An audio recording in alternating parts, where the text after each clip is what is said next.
Welcome friend to সত্যদা blog.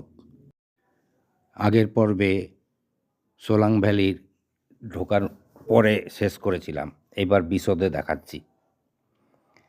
দেখুন, আমার বন্ধু, আমি,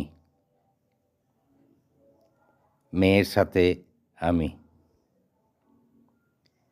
নাতনির সাথে আমি। ঘুরে ঘুরে ক্লান্ত হয়ে গেছি। এক চায়ের দোকানের সামনে বসে ভিডিও করছি আপনাদের জন্য। দেখুন, বরফে ঘেরা আমার পেছনে কি অপূর্ব দৃশ্য। এ না দেখলে ঠিক মনে শান্তি আসবে না। देखो मेरा एक पोती आ गया। हेलो। मेरा पोती पीछे है। ये मेरा पोती है। বরফের রাজ্যে এসে আমরা সবাই আনন্দে আত্মহারা হয়ে গেছি। দেখুন বন্ধুরা, কত সুন্দর পরিবেশ, আর বরফের চাদরে ঢেকে গেছে চারিদিক। কি আনন্দময় মুহূর্ত! ওহ, সত্যি মনে রাখার মতো, এ ভোলা যায় না। সবাই আনন্দ করছে। দেখুন, আনন্দে আনন্দে আত্মহারা হয়ে গেছি। কি বলবো না বলবো বুঝে পাচ্ছি না। দেখুন বন্ধুরা, আপনারা নিজের চোখে ছবিতে পাহাড়ের গায়ে ঝাউ গাছ, তাতে বরফের চাদর, কি যে অপূর্ব লাগছে বন্ধু। সত্যি কিছু বলা যাচ্ছে না, ভাষা হারিয়ে ফেলছি। এত সুন্দর পরিবেশ, এত সুন্দর প্রকৃতি, দিশা হারিয়ে যাচ্ছে। অতি চমৎকার।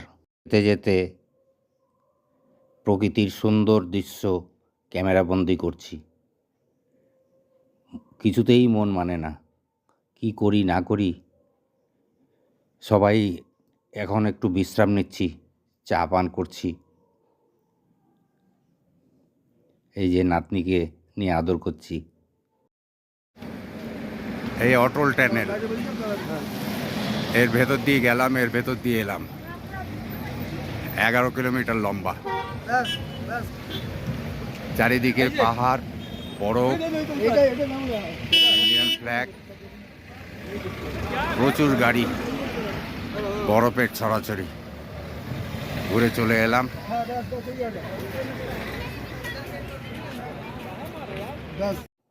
গাড়িতে যেতে যেতে কিছুটা দৃশ্য ক্যামেরাবন্দি করলাম। কোনোটা ধরবো কোনোটা ছাড়বো ভেবেই পাচ্ছি না। বহু কষ্টের পর বশিষ্ঠ দেবীর মন্দিরে এলাম। वशिष्ठ जी का मूल मंदिर। आने में दम निकल गया। नीचे से 1 किलोमीटर एकदम खड़ा ही आने पड़ा।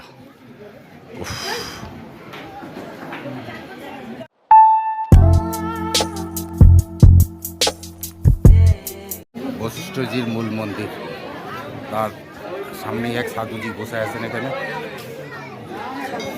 একজন ভক্ত কথা বলছেন আমার সঙ্গে, আর বিশাল ভিড়।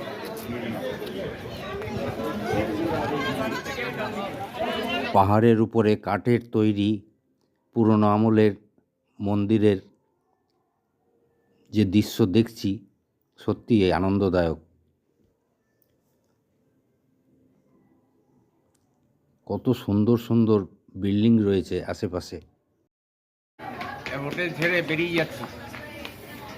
দুদিন এই হোটেলে ছিলাম, দুদিন হোটেলটা না সবার খাওয়া গেছে, বেশ সুন্দর পরিবেশ ছিলাম। তারপর বেরোবো, দুদিন বাদে আজকে বেরিয়ে যাচ্ছি। নেক্সট ডেস্টিনেশনে গিয়ে আবার আপনাদের সামনে আসছি।